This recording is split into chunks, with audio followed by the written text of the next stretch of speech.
This is the GoPro Max, and this is the Insta360 One X2. Today we're going to be running through a series of comparisons to see which 360 camera is truly the best in 2022, starting with the quality. Along with the 360 mode, both cameras have the option to use a single lens to give it the classic action camera look and feel. When you're in this mode, the Insta360 gives you a 150-degree angle, and you're able to use either the front or back lens for this. And on the GoPro Max, you have the same option to shoot on max SuperView, as well as you can choose which lens you want to use. The GoPro Max offers a few different qualities when in this mode, such as 1440p at 24, 30, and 60 frames per second, as well as 1920 by 1080 at 24, 30, and 60 frames per second. But when you're in the 1440 on the GoPro, it only allows that to be in 4/3 and not 16 by 9. In the same mode on the Insta360, it offers resolutions from 1440 at 50 and 30 frames per second and 1920 by 1080 at 50 and 30 frames per second.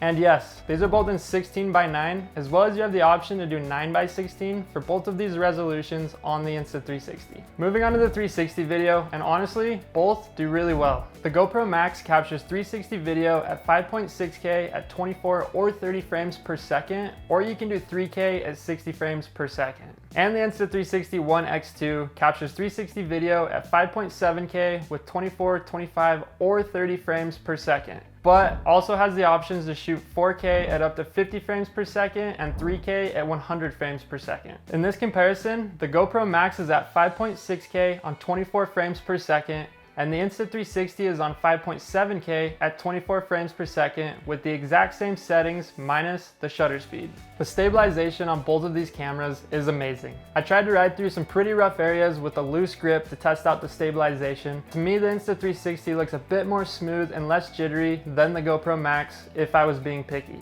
But again, they both do really well at stabilizing, and honestly, in this aspect, I would say it's a tie. The Insta360 wins on the color side of things, as they offer a log format as well as a standard and vivid. But the log format gives us more dynamic range, and when color grading, you can achieve a natural look much easier. Whereas the GoPro does offer a flat profile and a standard profile. The flat profile is much better than the standard color profile when it comes to color grading, but it still lacks on the dynamic range when compared to the Insta360. For audio, the GoPro Max has 6 built-in mics, and the audio is very clear with decent wind reduction. The Insta360 One X2 has 4 built-in mics and also has wind reduction features. Okay, so we're gonna do an audio test.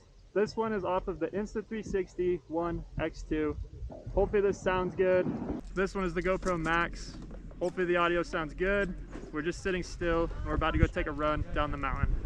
Hopefully the sound's picking up just as good. I'm talking a little louder than I normally would. Not quite yelling, but definitely talking a little louder. From the comparison, the GoPro audio seems to be a little more clear when stationary, but when moving, the Insta360's wind reduction seems to be a bit better, and you can hear my voice a little more clear when going through the wind. You can connect each camera to their app via Wi-Fi, and from there you're able to reframe your footage and set keyframes to adjust the footage how you would like. On the GoPro app, it makes you download the footage first before you are able to add keyframes and adjust it, which can be a bit annoying at times. But once you start adding keyframes, it really is simple to use and easy to adjust. Once you're connected to your Insta360 app, you can select your footage and start editing or adjusting right away. Other than being able to adjust and set keyframes, this app also has some cool features, such as you can select your subject and it will auto track and frame it for you. You can select a few different angles to crop your footage to. You can add music, and you can color your footage in the app. This is super convenient because in a matter of minutes, you can have an edited clip that's ready to post anywhere without ever having to touch a computer. I would say the Insta360 app is far more advanced than the GoPro app. To edit the Insta360 footage on the desktop, you'll have to go to their website and download the Insta360 Studio, and from here you can double click on a clip and import your footage. With your footage selected, they have really made it pretty straightforward and easy to use. You can play through your footage and set keyframes, as well as reframe the footage for various social platforms and take snapshots. You also have a couple options on the side here where you can adjust the stabilization type, the stitching, and a couple different audio filters. To edit the GoPro Max footage, you'll need to download the GoPro Player app from their website, and from here, it's very simple and straightforward. You can load your footage in by double clicking on it or opening the GoPro player, and from here you can select the keyframe tab and start adjusting your clip and adding keyframes. You can also select different ways to crop your footage, as well as you have a few other tools on this side to help with keyframing your footage. But they do not offer any extra features such as stabilization or audio filters. I personally like the Insta360 software a bit more, as I like the extra options and filters it allows you to have control of. Where on the GoPro app, it is very simple and straightforward with no extra added features.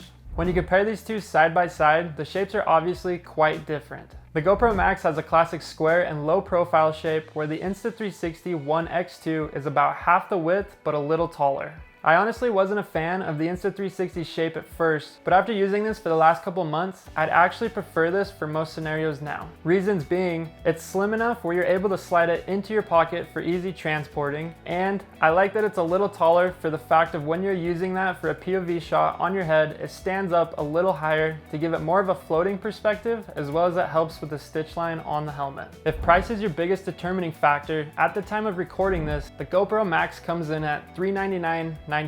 But this is only if you sign up for the GoPro subscription. If you don't sign up or have the subscription, it comes in at $549.98. The Insta360 One X2 comes in at $429.99, and if you use the link below, they will add a selfie stick for free. They also have a few kits to choose from, which come with some different accessories. After looking at the specs, features, and ease of use for both of these cameras, they are both great cameras with great quality. But honestly, I think there's a clear winner, but it really comes down to personal preference. If you like simple, straightforward, and easy to use, I would recommend the GoPro Max. But if you want something that has a few more features and honestly a little bit more advanced all around, I would recommend the Insta360 One X2. So thanks for watching. I hope this helped, and I'll see you in the next one. Peace.